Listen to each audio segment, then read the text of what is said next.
Morning मित्रांनो, नवीन एपिसोडमध्ये तुम्हा सर्वांचं मनपूर्वक स्वागत. मी सुशांत पाटील. तर आत्ता मी आहे गगनबावड्यामध्ये. आपली मान्सून सिरीज सुरू आहे. आपल्या मान्सून सिरीजचा हा तिसरा एपिसोड आपण आज शूट करतोय.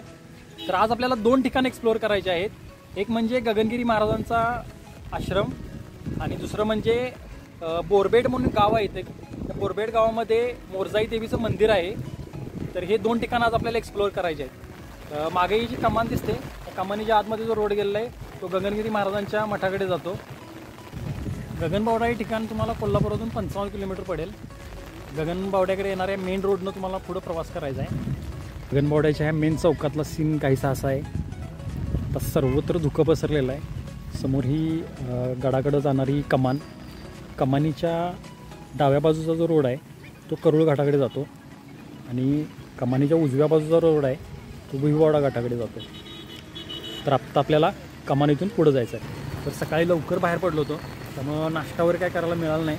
आता समोर एक टपरी मला दिसते, जाऊन पहिला नाश्ता वगैरे काहीतरी करून घेतो, जेणेकरून त्याशिवाय जीवात जीव येणार नाही आपल्या.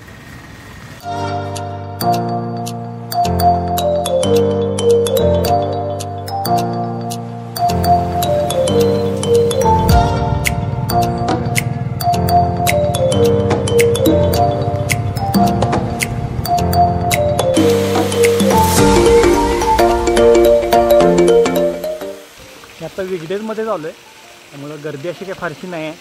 क्वचित एका दुसरा पर्यटक मला पास होऊन जातेला दिसतो. बाकी रस्त्यावरती आता पूर्ण फॉग पसरायला सुरुवात झालेली आहे. पाठीमागं बघू शकता तुम्ही, पूर्ण आता सगळं व्हाईट व्हायला सुरुवात झालेली आहे. मस्त असा मोकळा रस्ता, पुढे मागे कोणी नाही. रस्त्यावरून असा मस्त एकटाच चाललो आहे आणि छान असं धुकं पसरलेलं आहे. खूप मस्त वाटायला लागलं. मगाच तुम्हाला एक गोष्ट सांगायची राहून गेली. गगनबावड्यामध्ये राहण्याच्या खूप उत्तम सोयी आहेत. चांगली हॉटेल्स आहेत, रिसॉर्ट पण आहे तिथं आणि सगळ्यात महत्त्वाचं म्हणजे MTDCचं पण इथे एक रिसॉर्ट आहे. अतिशय चांगल्या व्यवस्था आहेत राहण्यासाठी. तर तुम्ही गगनबावडा जर एक्सप्लोअर करायला येणार असाल तर इथं तुम्ही स्टे करू शकता आणि आजूबाजूला गगनबावड्यामध्ये फिरण्यासाठी खूप चांगली ठिकाणं आहेत.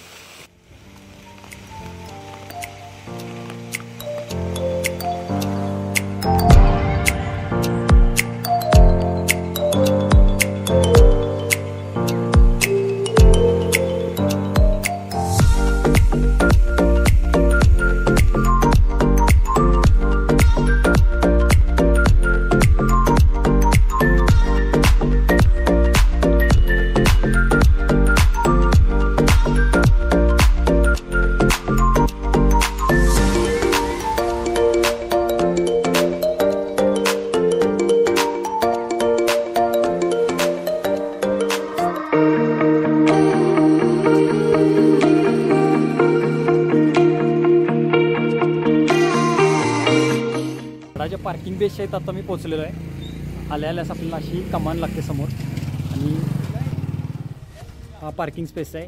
तर 4 व्हीलर 2 व्हीलर गाड्या लावण्यासाठी प्रशस्त जागा आहे.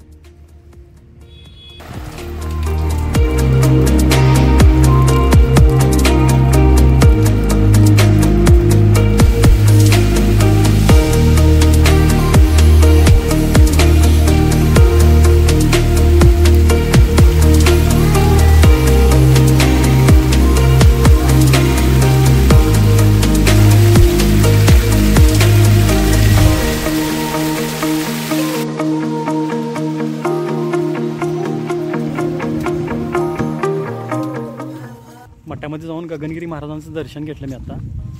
मठामध्ये आतमध्ये तर काय व्हिडिओग्राफीला अलाउड नाही आहे, त्यामुळे तिथील फुटेज तुम्हाला मी दाखवू शकत नाही. मठाच्या वरच्या बाजूला एक मंदिर आहे आणि गगनगिरी महाराजांचा अश्वारूढ पुतळा आहे.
आता मी बोरबेड गावामध्ये पोचलो आहे.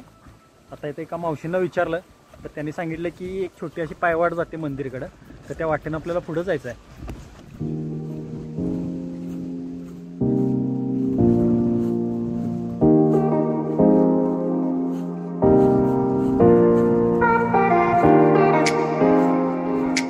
तर आता आपण मोरजाई मंदिरच्या पायथ्याशी असलेल्या कमानीजवळ येऊन पोचलेला आहे. आपल्याला आल्यानंतर ही अशी दगडी चिऱ्याची कमान दिसते. हा संपूर्ण परिसर वन खात्याच्या संवर्धन क्षेत्रामध्ये येतो. त्या प्रकारची पाटी पण इथे लावलेली आहे. मोरजाई देवी वन संरक्षण समिती मौजे बोरबेट, तालुका गगनबावडा, जिल्हा कोल्हापूर. तर आता आपल्याला वरती निघायचं.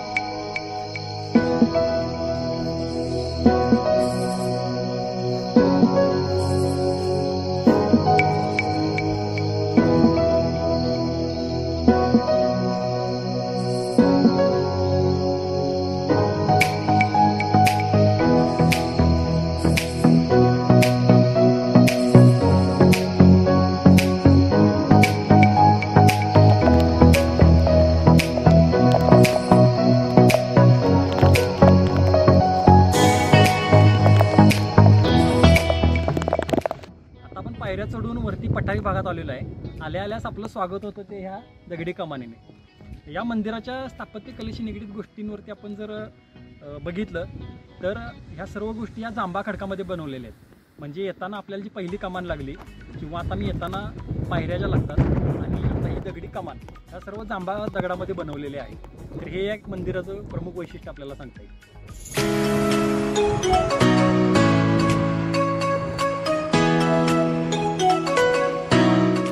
मित्रांनो, अक्षरशः ढगात असल्याचा फील होतोय. आजूबाजूला सर्वत्र धुकं पसरलेलं आहे. वारा जोरात घोंगावतोय आणि कमाल शांतता. खूप मस्त अशी फिलिंग. तर मित्रांनो, ह्या अनुभवण्यासाठी अशा काही ठिकाणांनाच आपल्याला प्रत्यक्ष भेट द्यावी लागते. कारण काही म्हटलं तरी कॅमेऱ्याला या मर्यादा असतात. जे सौंदर्य आपण आपल्या डोळ्यांनी पाहू शकतो ते कॅमेऱ्याला दाखवण्याला खूप मर्यादा आहेत. तर असे काही ठिकाणं तुमच्या आजूबाजूला असतील तर त्या ठिकाणाला नक्की भेट द्या आणि हे निसर्गाचं सौंदर्य तुम्ही तुमच्या उघड्या डोळ्यांनी बघा. आणि आता पुढे आल्यानंतर ही अशी दुसरी कमान पण आपल्याला लागते.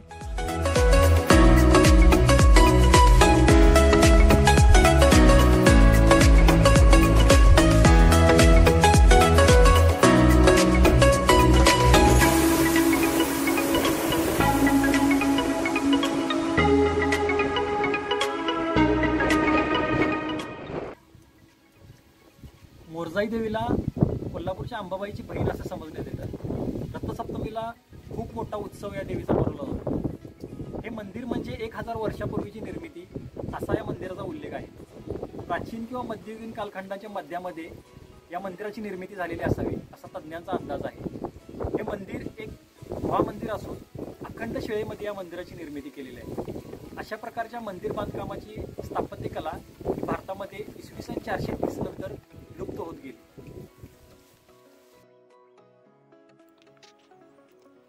मंदिरात प्रवेश केला त्यावेळी गाभाऱ्या व्यतिरिक्त इतर कुठेही लाईटची व्यवस्था दिसत नव्हती. गुहा मंदिर असल्यामुळे बाहेरचा प्रकाशही आतमध्ये नीट येत नव्हता. त्यामुळे मंदिरात सर्वत्र अंधार जाणवत होता. गाभाऱ्यातील प्रकाशामध्ये देवीची मूर्ती सुंदर आणि आकर्षक दिसत होती. मित्रांनो, ह्या ज्या शिळा आपण बघताय त्याला सतशिळा आणि वीरगळ असं म्हटलं जातं. पूर्वीच्या काळी युद्धामध्ये एखादा वीर पुरुष ज्यावेळी मृत्युमुखी पडायचा तर त्याच्या स्मरणार्थ या ठिकाणी वीरगळ म्हणून एक शिळा बनवली जायची आणि त्याच्या पत्नीला त्यावेळी सती जाण्याची प्रथा होती. तर ती स्त्री सती गेल्यानंतर तिच्या स्मरणार्थ सतशिळा बसवली जायची. अशा वीरगळ आणि सतशिळा आपल्याला इथं पाहायला मिळतात. मित्रांनो, अशा प्रकारचे 63 खांब आपल्याला या मंदिरात पाहायला मिळतात. याच्या पाठीमागे पण एक धार्मिक परंपरा आहे. ही मोरजाई देवी ही 63 गावच्या पांढरीची रखवानदार म्हणून तिची ख्याती आहे. तर प्रत्येक गावाने आपला एक खांब श्रद्धेसाठी म्हणून असा पकडून ठेवलेला आहे. तर ह्या 63 गावांचे 63 खांब म्हणून मंदिरामध्ये आपल्याला 63 खांब पाहायला मिळतात. तर आज या मंदिराच्या निमित्तानं एक वेगळी गोष्ट अनुभवल्याचं समाधान मिळालं. तुम्हालाही जर कधी वेळ मिळाला तर या मंदिराला नक्की भेट द्या. आणि हा एपिसोड मी आता इथेच थांबवतोय. एपिसोड कसा वाटला हे मला कमेंट करून नक्की सांगा. एपिसोड आवडलेला असेल तर लाईक करा, शेअर करा आणि अजून चॅनल सबस्क्राईब केलं नसेल तर चॅनल सबस्क्राईब करा.